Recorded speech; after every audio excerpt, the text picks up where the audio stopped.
My name is Jessie.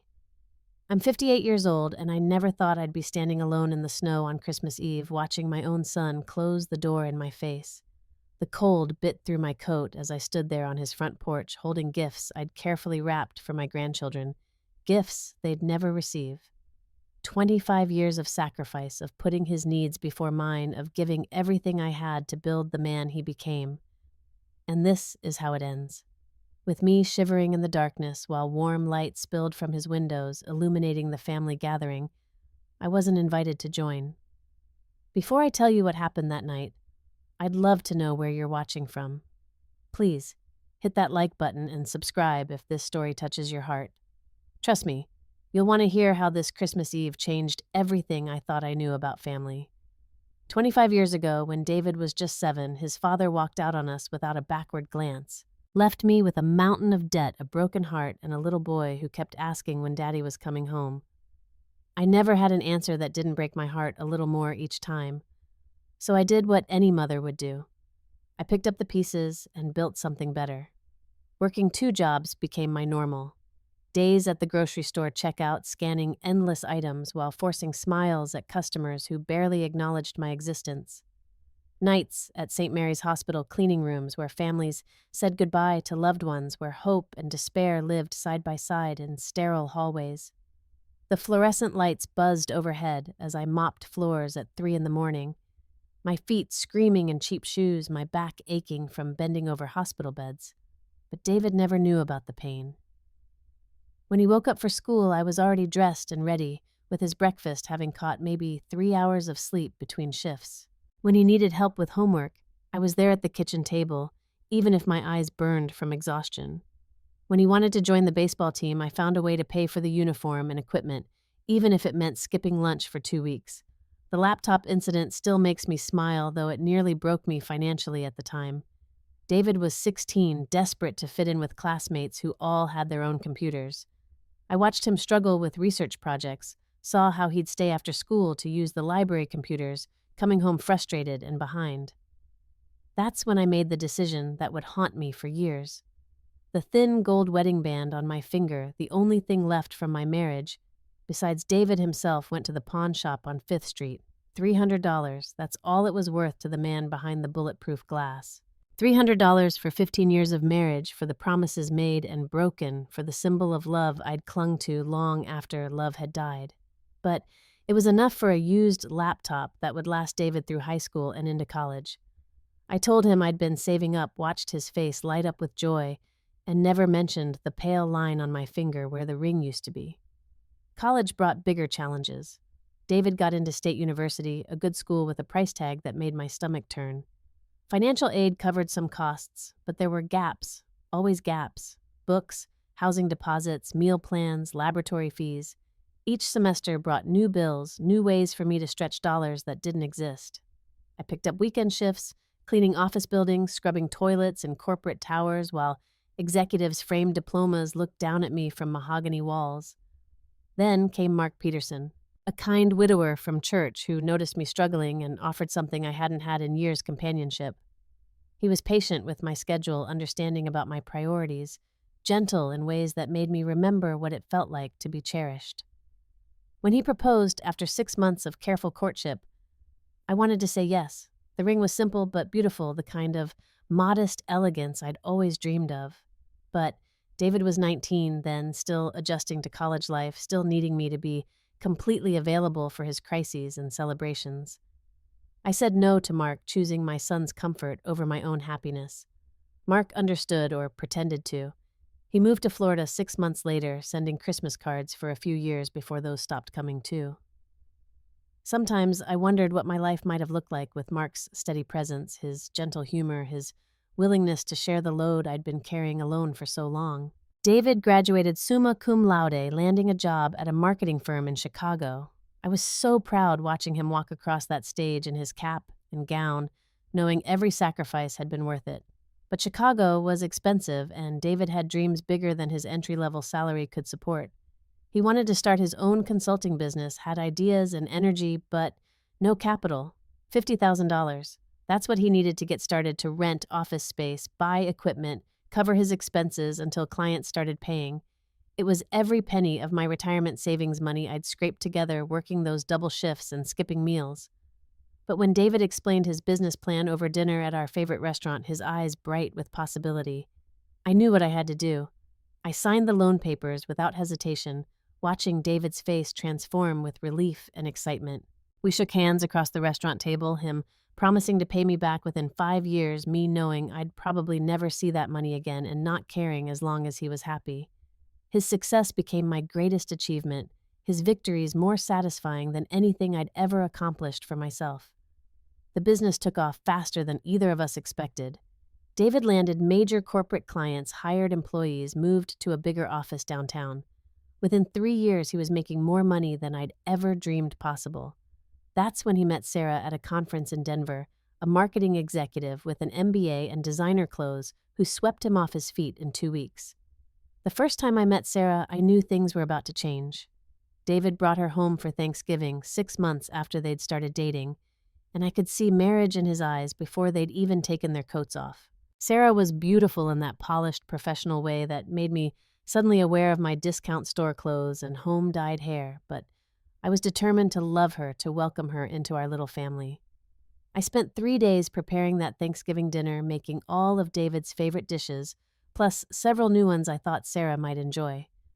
The house sparkled from top to bottom, fresh flowers on every table, my grandmother's good china set for 3. Sarah smiled at my efforts, complimented the stuffing, and asked thoughtful questions about family traditions. She seemed perfect for David, and I told myself the slight coolness in her manner was just nervousness about meeting her boyfriend's mother. The engagement came 8 months later. David called me on a Thursday evening, breathless with excitement, asking me to meet them for dinner to celebrate. I bought a new dress for the occasion, something cheerful and maternal, and arrived at the restaurant early to secure a good table. When they showed up, Sarah's left hand practically glowed with the diamond David had chosen, a stunning solitaire that probably cost more than I made in 6 months. I hugged them both, ordered champagne, and listened as they described the romantic proposal on a beach in California. Sarah's face was radiant as she recounted every detail: how David had hidden the ring in a seashell, how he'd gotten down on one knee as the sun set over the Pacific. I smiled and nodded and asked all the right questions, pushing down the tiny voice in my head that whispered about how much that California trip must have cost money that could have gone toward paying back my loan.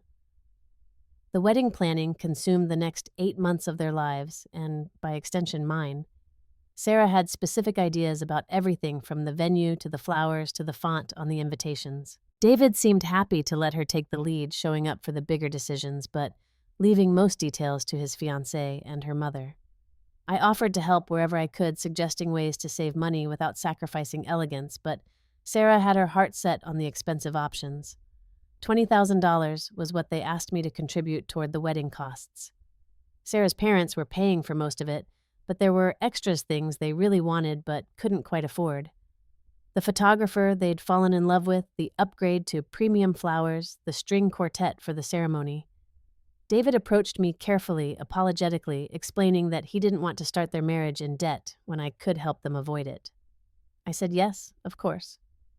Withdrew money from my emergency fund, the small buffer I'd been building since David's business launched. The wedding was Beautiful magazine worthy, everything Sarah had dreamed of. I sat in the front row watching my son promise to love and honor the woman beside him, thinking about how proud his father would have been if he'd bothered to stay around. Sarah looked stunning in her designer gown, David, handsome in his perfectly tailored tuxedo, and I felt grateful to be part of their perfect day. The first Christmas after their marriage, I noticed subtle changes in how our family operated. David still called regularly, but Sarah was often in the background, suggesting they needed to keep conversations short because they had plans. When I invited them for our traditional Christmas Eve dinner, Sarah mentioned they were thinking of starting their own traditions as a married couple. We compromised on Christmas Day brunch instead, a shorter, less intimate gathering that felt more like an obligation than a celebration.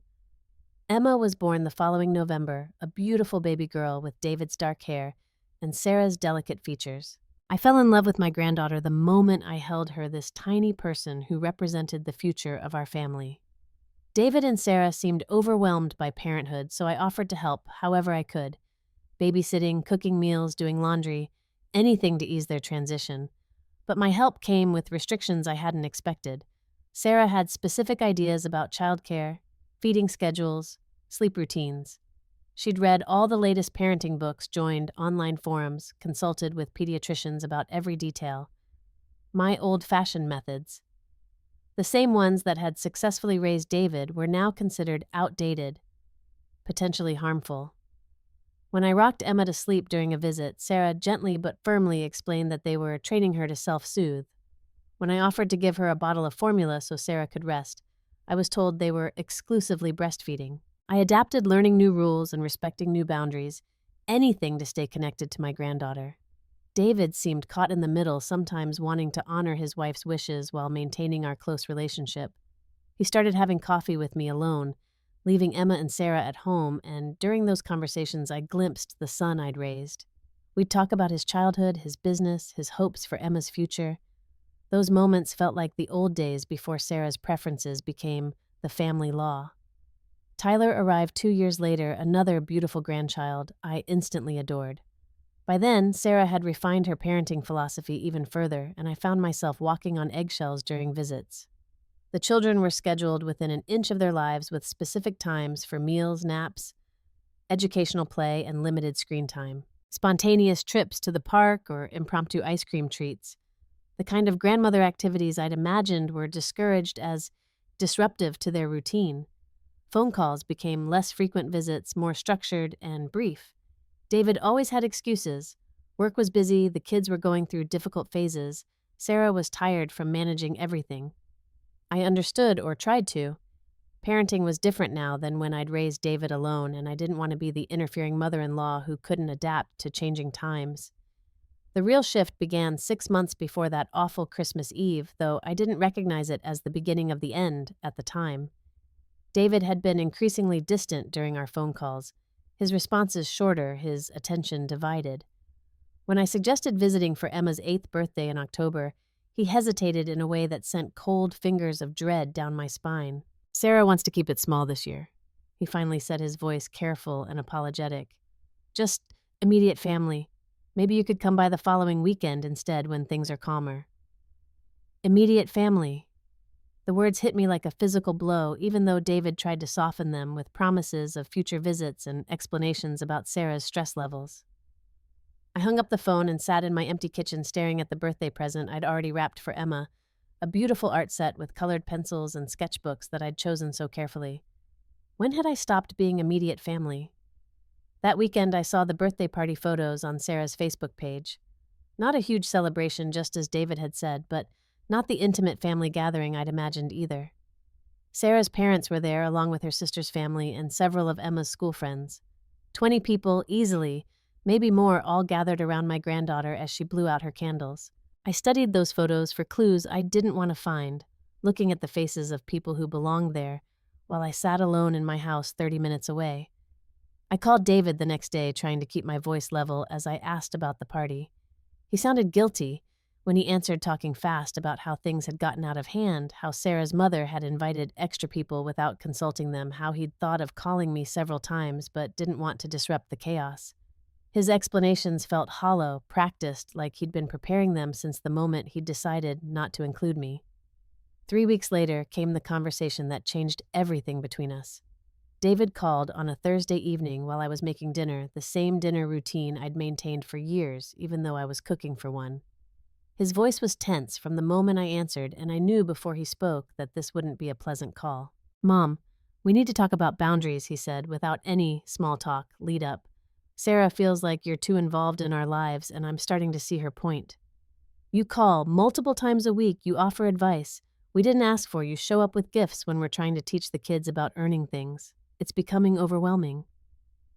Each accusation felt like a separate wound cutting deeper because there was just enough truth in them to make me question my own motives. Did I call too often? Was my advice unwelcome? Had my generosity somehow become a burden instead of a blessing? I tried to defend myself, to explain that everything I did came from love and a desire to be helpful, but David's mind seemed already made up. "The children need space to develop their own relationships with us." He continued, using language that sounded like Sarah's words coming through his mouth. and we need space to figure out our own family dynamics without feeling judged or managed.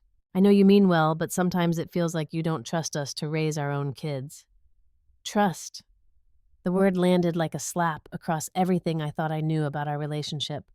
After 25 years of sacrificing my own dreams for his success, after funding his education and business and wedding, after adapting to every new rule and boundary his wife established, he was questioning whether I trusted him. The irony was so sharp it nearly took my breath away. I tried to explain my perspective to remind him of everything we'd been through together, but he seemed determined to rewrite our history through Sarah's lens. My sacrifices became examples of codependence. My support became controlling behavior. My love became suffocation. By the end of the call, I felt like a stranger to my own son, someone whose presence in his life was more burden than blessing. The following month brought additional restrictions disguised as gentle requests. Could I call before visiting instead of dropping by unexpectedly? Could I ask before buying gifts for the children instead of surprising them with things their parents might not approve of? Could I understand that their busy schedule might not always accommodate the lengthy visits I preferred? Each request was reasonable on its surface, but together they formed a wall between me and the family I'd helped create. When I mentioned feeling shut out, David accused me of being dramatic. When I pointed out how different things had become since his marriage, he said I was being unfair to Sarah. When I asked if my years of sacrifice counted for nothing in terms of my role in his family, he said I was using guilt to manipulate the situation. Every conversation became a trap where my feelings were evidence of my problems, never valid responses to how I was being treated. The Thanksgiving invitation that didn't come was the final warning sign I chose to ignore.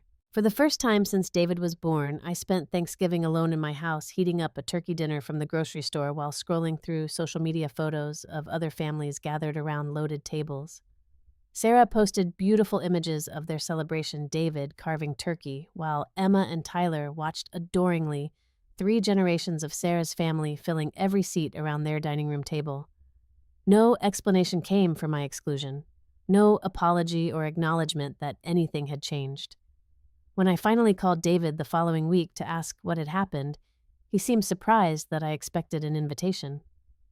"You've been so stressed about our boundaries lately," he said, as if my hurt feelings about being pushed away were the real problem. "We thought you might prefer a quiet holiday on your own this year." December 24th arrived gray and bitter, matching my mood perfectly as I sat in my living room watching snow begin to fall outside. The Christmas tree I'd optimistically decorated 3 weeks earlier now seemed like a monument to my foolishness, its cheerful lights reflecting off wrapped presents I had no one to give. I'd bought gifts for Emma and Tyler anyway, unable to break the tradition, even though I had no idea if I'd ever see them open anything from me again. The silence in my house felt different that night, heavier than the comfortable solitude I'd grown used to over the years. This wasn't chosen quiet. This was abandonment isolation imposed by people who owed their very existence to my sacrifices. I kept thinking about previous Christmas Eves, how David and I used to stay up late wrapping presents and planning the next day's celebration. How, even after Sarah joined our family, there had still been phone calls and shared excitement about the children's anticipated reactions to their gifts. At 8:30, I made a decision that surprised even me. I loaded the wrapped presents into my car along with a thermos of hot chocolate I'd made for the children and drove through the darkening streets toward David's house. I hadn't been invited wasn't expected, but it was Christmas Eve and they were my family. Surely showing up with gifts for my grandchildren couldn't be seen as intrusive on the most family-oriented night of the year. Their neighborhood looked like a Christmas card as I pulled up to the curb, every house glowing with warm light and holiday decorations. David's house stood out even among these festive displays with professional lighting that made their large colonial look like something from a magazine. I could see people moving around inside through the large front windows, silhouettes of adults and children in what appeared to be a lively celebration. I sat in my car for several minutes gathering courage and trying to convince myself this was the right thing to do. Through those windows, I could see David wearing the burgundy sweater I'd given him last Christmas, Sarah in a beautiful dress that probably cost more than my monthly grocery budget. Emma and Tyler were running around in matching pajamas, their excitement visible even from the street. It looked perfect, warm, exactly what Christmas Eve should look like. Taking a deep breath, I gathered the presents and walked up their brick pathway, my heart pounding with each step. The wreath on their front door was massive and elegant, nothing like the simple decorations I'd always preferred, but beautiful in its own expensive way. Before I could change my mind, I rang the doorbell, hearing it echo through their house, followed by Sarah's voice calling out that she would answer it. The door opened and Sarah's face appeared, her expression shifting from curious to dismayed in the space of a heartbeat. She didn't speak for a moment, just stood there in her doorway, looking at me as if I were a door-to-door salesman who'd chosen the worst possible moment to interrupt their evening. Behind her, I could hear the sounds of family happiness, continuing children's laughter, mixing with adult conversation and holiday music. Jessie, Sarah said finally, her voice carefully neutral. "We weren't expecting you. David didn't mention that you were coming over tonight." Because I didn't tell him, I replied, holding up the bags of presents with what I hoped was a disarming smile. "I thought I'd surprise the children with their Christmas Eve gifts. I know you probably have plans, but I won't stay long. Just wanted to see them open these and wish everyone a Merry Christmas." Sarah glanced over her shoulder toward the living room where the celebration was continuing without her, then back at me with an expression I couldn't quite read. There was no welcoming smile, no invitation to come inside out of the cold, no acknowledgement that this was a reasonable thing for a grandmother to do on Christmas Eve. Instead, she called back into the house for David, her voice carrying a tone that suggested my arrival was a problem to be managed. David appeared behind his wife within moments, still holding what looked like a glass of wine and wearing the same expression of surprise and displeasure that had crossed Sarah's face when she'd seen me. My heart sank as I realized this wasn't going to be the warm family reunion I'd imagined during the drive over. Whatever I'd hoped to accomplish by showing up unannounced was already falling apart before I'd even made it past their front door. "Mom," David said, stepping outside onto the porch and pulling the door mostly closed behind him. "What are you doing here?" "We talked about this. We said we were doing Christmas on our own this year." Standing there on his front porch in the freezing air, holding presents for children, I could hear laughing just a few feet away. I felt the full weight of my changed status in this family. I wasn't a welcome guest who'd surprise them with an impromptu visit. I was an intruder, someone whose presence required damage control and private conversations away from the real family gathering happening inside. The wind picked up as we stood there on the porch, cutting through my wool coat and making me shiver as I tried to maintain some dignity in what was rapidly becoming a humiliating situation. David made no move to invite me inside, didn't even suggest we continue this conversation somewhere warmer. Instead, he stood there in his sweater and slippers, apparently comfortable enough to argue with his mother in freezing temperatures rather than risk disrupting the perfect evening happening behind him. "I brought presents for Emma and Tyler," I said, hoping my voice didn't sound as desperate as I felt. "It's Christmas Eve. I thought they might enjoy opening something early like you used to do when you were their age. Remember how excited you'd get about the one present I'd let you open before bed?" David's face softened slightly at the memory, but his position didn't change. "Those were different times, Mom. Emma and Tyler are on a schedule. They've already opened their Christmas Eve gifts from us, they've had their special dinner, and they're about to do their bedtime routine. Showing up like this without calling first, it disrupts everything Sarah has planned for tonight." I looked past him through the gap in the door, catching glimpses of the celebration I was being excluded from. Sarah's parents sat on the sofa holding cups of what looked like mulled wine and watching their grandchildren play with new toys. Her sister's family occupied the other side of the living room, adults talking while their children added to the joyful chaos. This wasn't the small, quiet family evening David had described when he'd told me they wanted Christmas to themselves. "There are 15 people in your living room," I said, my voice barely controlled. "Sarah's entire family is here. Her parents, her sister, their kids. But somehow, there's no room for me." David had the grace to look embarrassed, but he still didn't step aside to let me enter. "They're staying in town through New Year's," he explained, as if that justified anything. "It made sense to celebrate together while they're here. It's complicated having so many people over, Mom. That's exactly why we wanted to keep things simple this year." Simple. I almost laughed at the word, looking at their elaborately decorated house, the catered-looking spread I could see on their dining room table, the professionally coordinated outfits everyone seemed to be wearing. Nothing about this celebration looked simple. It looked expensive, exclusive, and carefully curated to include everyone except me. Behind David, I heard Emma's voice calling out that Grandma Linda wanted to know if they were ready for Christmas cookies. Not my grandmother title, but Sarah's mother's version, the woman who lived in California and saw my grandchildren twice a year, but somehow raided a place at their Christmas Eve celebration while I stood freezing on the porch. The children don't even know I'm here, I realized aloud, the words bitter in my mouth. You're not going to tell them their other grandmother came by with presents. You're just going to send me away like I never existed. David's shoulders sagged, but his resolve didn't waver. It's better this way, Mom.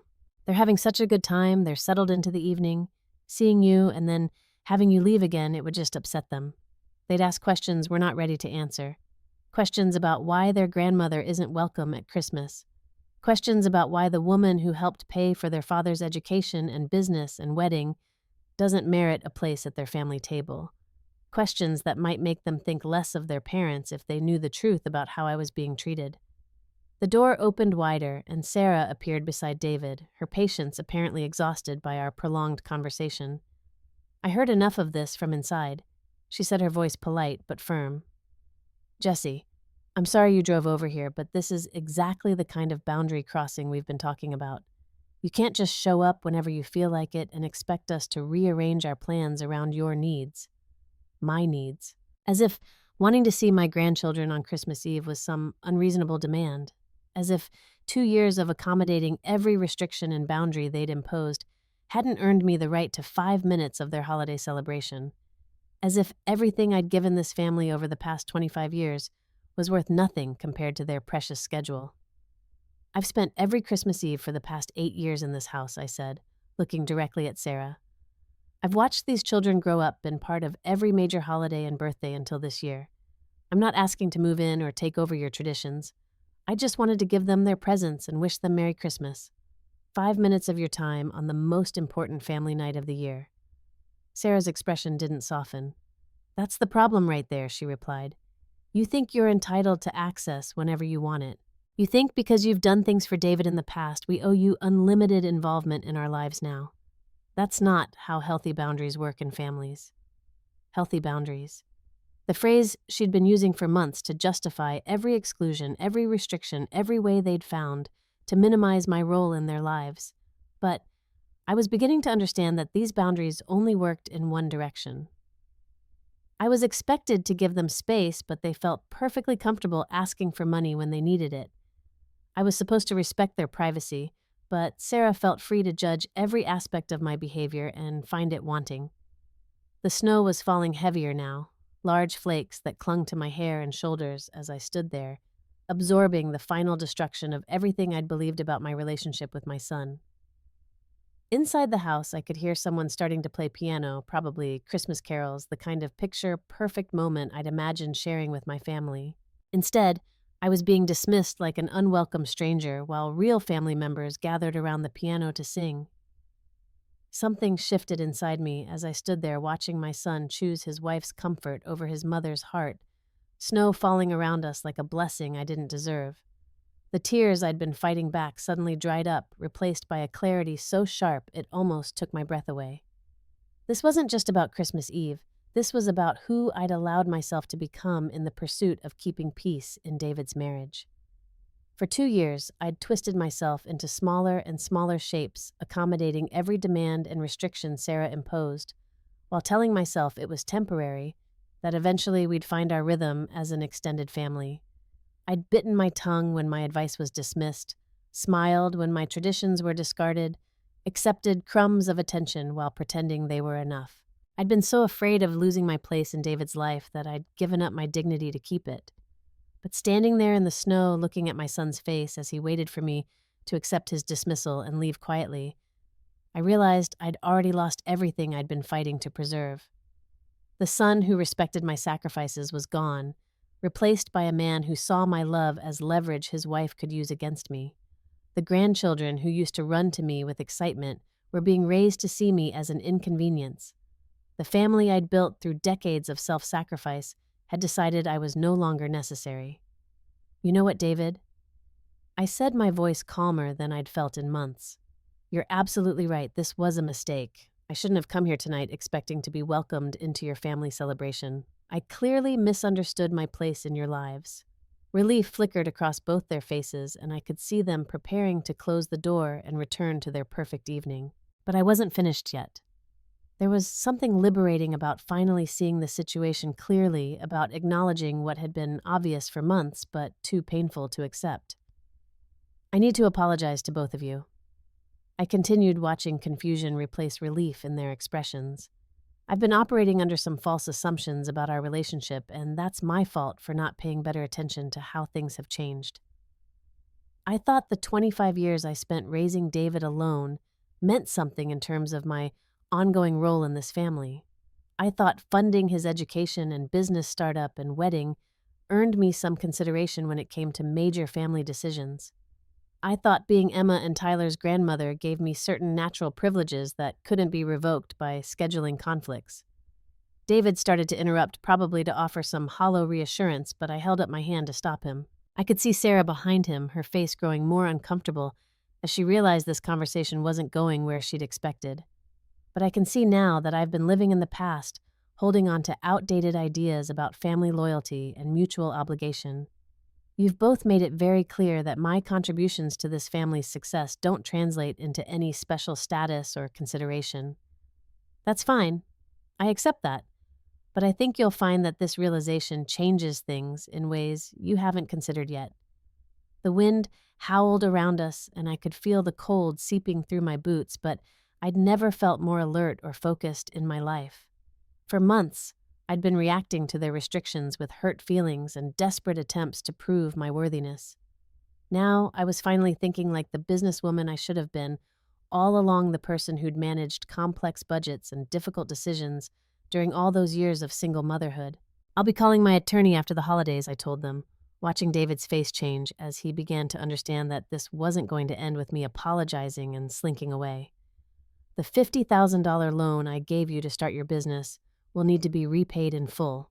I realize you haven't been making payments because you thought of it as family money, but since I'm apparently not family in any meaningful sense, we should formalize this as the business transaction it actually was.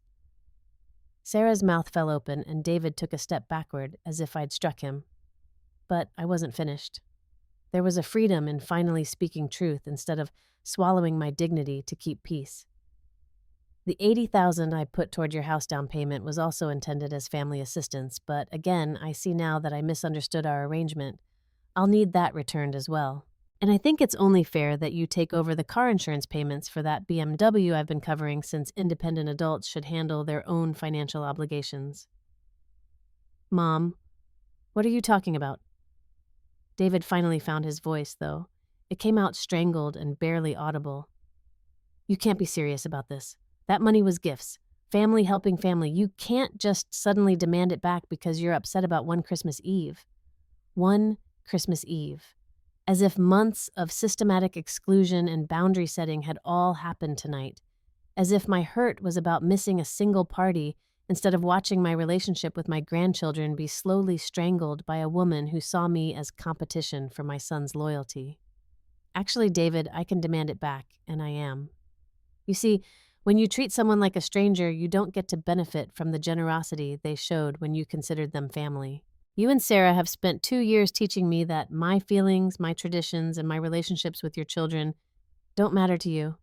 Well, congratulations, you've been excellent teachers, and I've finally learned the lesson you've been trying to teach me. I turned toward my car, leaving them standing on the porch in stunned silence, but David recovered quickly enough to follow me down the walkway, his slippers sliding on the snow-covered bricks. Mom, wait, he called, his voice carrying a panic I hadn't heard since his teenage years when he'd made mistakes with real consequences. You can't be serious about this. We're family. You don't put conditions on family. The irony of his words stopped me in my tracks, and I spun around to face him in the middle of his driveway. Conditions on family, I repeated, letting each word land with the weight it deserved. You mean like the condition that I can only call at approved times? Like the condition that I can only visit when it's convenient for your schedule? Like the condition that I can only see my grandchildren when Sarah decides my presence won't disrupt their routines? Those kinds of conditions. That's different, David protested, but his voice lacked conviction. Those are just reasonable boundaries. What you're talking about is financial manipulation. I laughed a sound bitter enough to match the December air around us. Financial manipulation. That's rich coming from someone who's been manipulating my love for him to subsidize his lifestyle for the past 15 years. You think I didn't notice that every time Sarah wanted something expensive, suddenly you'd find a reason to need my help? The wedding photographer, the premium honeymoon package, the kids' private school tuition, always presented as family emergencies, always repaid with promises instead of money. Behind him, I could see Sarah standing in the doorway, probably calculating exactly how much money they owed me, and realizing for the first time that their comfortable lifestyle had been built on the generosity of a woman they'd been systematically alienating. The house they lived in, the business that supported their family, the car in their driveway, all of it made possible by someone they apparently considered too intrusive to share Christmas Eve with. I opened my car door and tossed the presents I'd brought into the passenger seat, no longer caring if they got damaged. Emma and Tyler would never see those gifts anyway. Never know their grandmother had thought of them on Christmas Eve while their parents were busy, teaching them that some grandparents matter more than others. Here's what's going to happen. I told David, my voice steady, despite the enormity of what I was about to do. Tomorrow is Christmas Day. I suggest you spend it with the family members you actually want in your life because after today, I'm done being available for whenever you decide you need me. Monday morning, I'm calling my attorney and my accountant. By the end of next week, you'll receive formal documentation of every loan, every contribution, every financial gift I've given you since you turned 18. David's face went white, and I could see him mentally calculating numbers he'd probably tried not to think about for years. The $50,000 for his business startup, the $80,000 for the house, the $20,000 for the wedding, the car insurance premiums I'd been paying for 3 years because he said money was tight after Emma was born, the private school tuition for both children because Sarah insisted they needed the best possible education. All of it documented, all of it traceable, all of it adding up to a sum that would destroy the comfortable life they'd built while taking my support for granted. You have 60 days to come up with repayment plans. I continued feeling stronger with each word. If you can't manage that, we'll discuss asset liquidation options. The house can be sold. The business can be restructured. The car can be returned to the dealer. I'm not unreasonable, David. I'll work with you on a payment schedule that doesn't destroy your children's stability. But the free ride is over. Sarah had disappeared from the doorway, probably gone to comfort the children or call her parents for advice about this unexpected development. But David stood there in his Christmas Eve outfit, snow accumulating on his shoulders, staring at me as if he was seeing me for the first time in years. "Mom, please," he said, his voice broken in a way that might have moved me yesterday but fell flat against my newfound clarity. "Don't do this. We can work something out. We can fix this. I know we've made mistakes with how we've handled things, but destroying our family over money isn't the answer. I'm not destroying anything, David. I'm just finally accepting what you've been trying to tell me for 2 years. I'm not your family in any way that matters to you. I'm a resource you draw on when convenient and ignore when not. Well, resources have limits, and you've reached mine." I got into my car and started the engine, watching David stand there in the snow looking lost and desperate, probably running numbers in his head and realizing for the first time how much his comfortable rejection of me was about to cost. Through the living room windows, I could see the Christmas celebration continuing, Sarah's family still gathered around the piano, still enjoying their exclusive holiday gathering. As I backed out of their driveway, I saw Sarah appear at David's side, probably drawn by the sound of my engine starting and the realization that her perfectly planned evening had just been derailed by consequences she'd never considered. She'd spent 2 years maneuvering me out of their family life, but she'd never thought about what would happen if I stopped fighting for inclusion and started demanding payment instead. The drive home took 15 minutes, and with each block that passed between me and David's house, I felt something I hadn't experienced in years, relief. Not the bitter satisfaction of revenge, but the genuine peace that comes with finally stopping a fight you've been losing for too long. I'd spent 2 years trying to prove I deserved a place in their lives, accepting smaller and smaller roles while hoping things would improve. Now, I was done hoping, done proving, done accepting crumbs and pretending they were enough.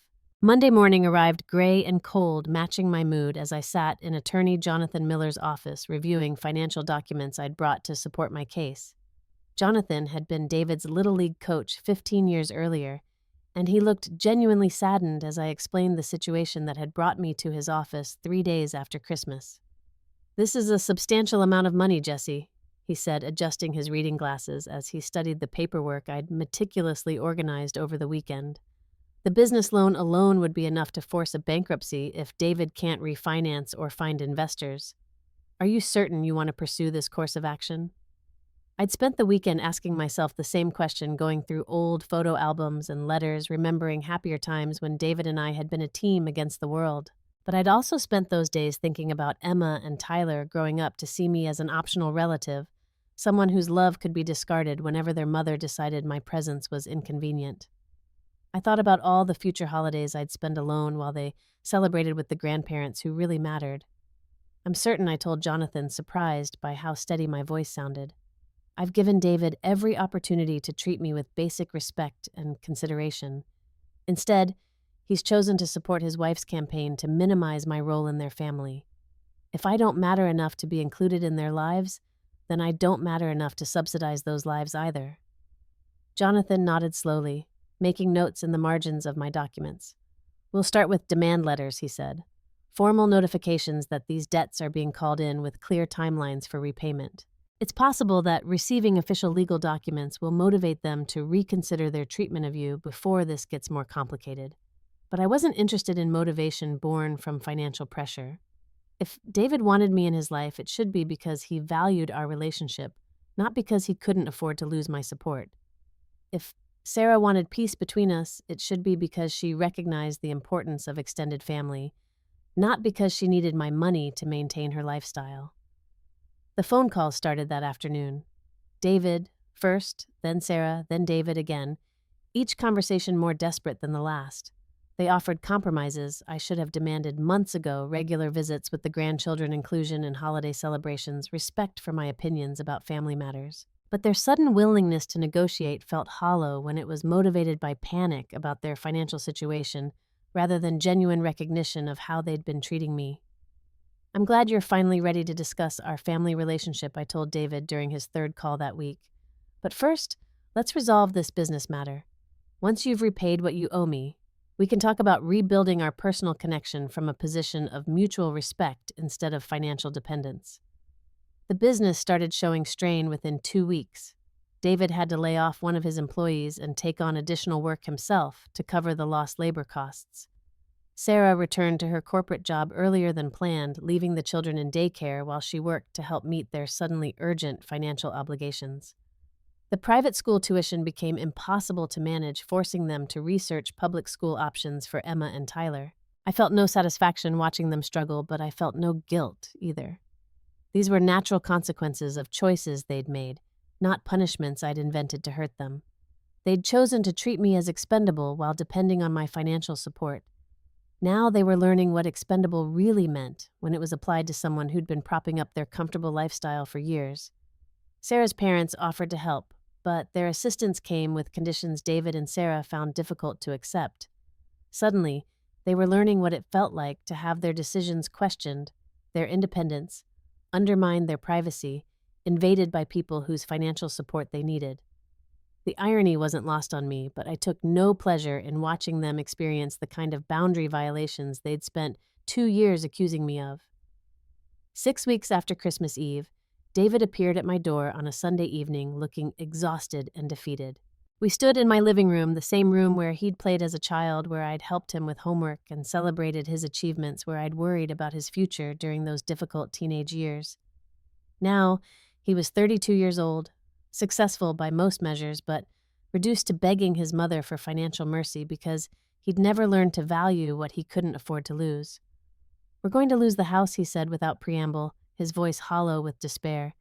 "The business is failing because I can't afford to keep good employees or invest in new equipment. Sarah's job helps, but it's not enough to cover everything plus loan repayments. We need more time, Mom. We need your help to figure this out." I listened to his explanation of their financial crisis, how the combination of loan repayments and reduced business income had created an impossible situation. He talked about the children's confusion over their suddenly changed circumstances. Emma's questions about why they'd had to leave their expensive school, Tyler's disappointment about canceled activities and postponed purchases. But somewhere in the middle of his desperate presentation, David seemed to realize that he was still approaching this as a financial problem to be solved rather than a relationship problem that needed healing. He stopped talking about money and looked at me with something approaching the honesty I'd been waiting for since Christmas Eve. "I've been a terrible son," he said, his voice breaking slightly. "I let Sarah convince me that setting boundaries with you was the same thing as being independent, but really, I was just being cruel to someone who'd never been anything but generous with me. I chose protecting my marriage over honoring my mother, and I lost both anyway because Sarah can't respect someone who doesn't respect his own family." The conversation that followed wasn't easy for either of us, but it was honest in ways we hadn't managed since David's wedding. He talked about feeling caught between Sarah's expectations and his love for me, how he'd convinced himself that giving in to her demands was the path to marital harmony. I talked about feeling erased from his life, relegated to the role of emergency financial backup while being excluded from the daily joys of watching my grandchildren grow. Sarah had filed for separation the week before David told me, taking Emma and Tyler to stay with her parents, while she decided whether their marriage could survive the financial and emotional stress of the past 2 months. She'd blamed me for destroying their family, but David was beginning to understand that a family built on excluding grandparents and taking advantage of their generosity had never been as solid as it appeared. "The children ask about you constantly," he admitted, tears finally coming as he talked about Emma's confusion over why Grandma Jessie had disappeared from their lives. "Tyler keeps drawing pictures of our old Christmas celebrations, the ones where you'd make that special hot chocolate and let them open one present early. They don't understand why everything changed, and I don't know how to explain it without admitting that their parents made terrible choices." We worked out a payment plan that wouldn't destroy David's remaining business prospects, a structured approach to repaying what he owed without forcing him into bankruptcy. But, more importantly, we worked out the beginning of a new relationship based on mutual respect instead of assumed obligation. David would earn back his place as my son through actions, not just apologies. I would earn back my place as his mother by respecting the boundaries that made sense while rejecting the ones that didn't. The first time I saw Emma and Tyler after our family crisis, they ran to me with the enthusiasm I remembered from earlier visits before Sarah's rules had taught them to be careful about showing too much affection for their paternal grandmother. We spent the afternoon at the park talking about school and friends and the things they'd been doing during our months apart. They didn't ask complicated questions about why I'd been gone or why their parents were living separately now. They just seemed happy to have their grandmother back in their lives. Sarah and I had one conversation after she returned from her parents' house, a stiff and formal discussion about how we might coexist in David's life going forward.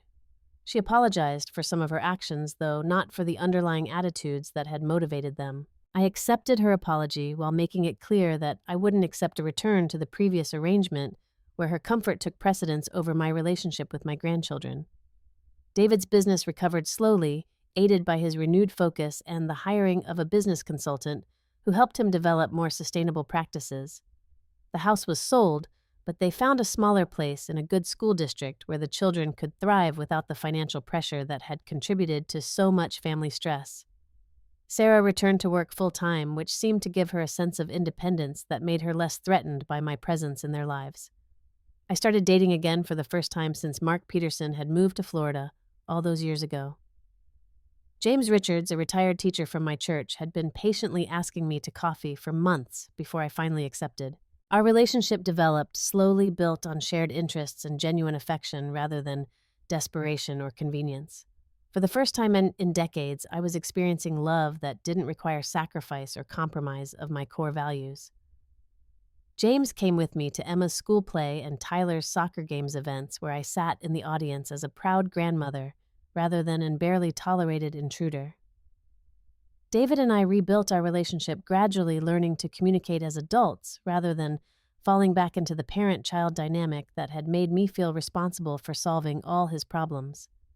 Sarah and I maintained a polite but distant relationship, respecting each other's roles without pretending to be friends. The house I'd lived in since David was small felt different now, less like a shrine to my sacrifices, and more like a home where I could build whatever future I chose. I volunteered at a local organization that helped single mothers navigate financial and educational challenges, sharing the wisdom I'd gained from my own decades of struggle and survival. Helping other women avoid the mistakes I'd made with David gave my experience meaning beyond my own family story. During the following Christmas season, our celebration looked different than it had in previous years, but better than the disaster of the year before. David, Sarah, and the children came to my house for Christmas Eve dinner, a smaller gathering than the elaborate parties they'd preferred when money wasn't a concern. James was there too, carving turkey and telling stories that made the children laugh, filling a space I hadn't realized was empty until someone worthy stepped into it. Emma opened the art set I'd bought her the previous year, the one that had sat in my closet while our family fell apart and rebuilt itself around healthier principles. Tyler played with puzzles and games that focused on learning rather than impressing other parents with expensive brands. Sarah helped with dinner preparation, and we worked together in the kitchen with the kind of functional cooperation I'd always hoped we might achieve. But the real gift that Christmas was the conversation David and I had while washing dishes after everyone else had moved to the living room. He talked about the lessons he'd learned from nearly losing everything, how he'd come to understand the difference between healthy independence and ungrateful rejection of family support. I talked about the lessons I'd learned about setting boundaries and demanding respect, how I'd discovered that love without self-respect ultimately helps no one. "We'll never be the same as we were when you were young," David said, as we dried the last of the serving dishes. "But maybe we can be better. Maybe we can be family members who choose each other instead of just family members who take each other for granted." I looked around my kitchen at James helping Tyler with a new puzzle, at Sarah and Emma looking at photo albums on the sofa, at David standing beside me looking older and wiser than he had the year before. This wasn't the perfect family I'd imagined when he was small, but it was an honest one built on mutual respect and earned trust rather than assumption and obligation. That Christmas Eve in the snow had taught me that sometimes you have to lose everything to realize you never needed their approval to be whole. The question isn't whether your children will love you back, it's whether you love yourself enough to demand the respect you deserve. Sometimes the most loving thing you can do is walk away, not because you stop caring, but because caring about someone doesn't mean accepting whatever treatment they choose to give you. I've learned that family isn't just about blood relations or shared history. It's about people who see your worth and choose to honor it, who value your presence enough to make space for you in their lives, who understand that love is a choice we make every day, not an obligation we fulfill when convenient. And sometimes, the family you build is stronger than the one you started with because it's based on appreciation rather than assumption. The snow is falling again as I finish telling you this story, but now it feels like a blessing rather than a punishment, a reminder that even the coldest seasons eventually give way to spring. My life looks completely different than it did 2 years ago, but it's a life I've chosen rather than one that happened to me, a life where love is mutual and respect is required. What about you? Have you ever had to choose between keeping peace and keeping your self-respect? Have you learned the difficult lesson that sometimes loving someone means refusing to accept how they treat you? I'd love to hear your thoughts in the comments below, and if this story spoke to you, please hit that like button and subscribe for more real stories about the complicated relationships that shape our lives. Share this with someone who might need to hear that demanding respect isn't selfish. It's necessary. Thank you for listening to my story, and remember that your worth doesn't depend on other people's ability to see it. Sometimes the greatest gift you can give yourself is the courage to walk away from people who can't appreciate what they have. Wishing you all the love and respect you deserve, especially from the people who should value you most.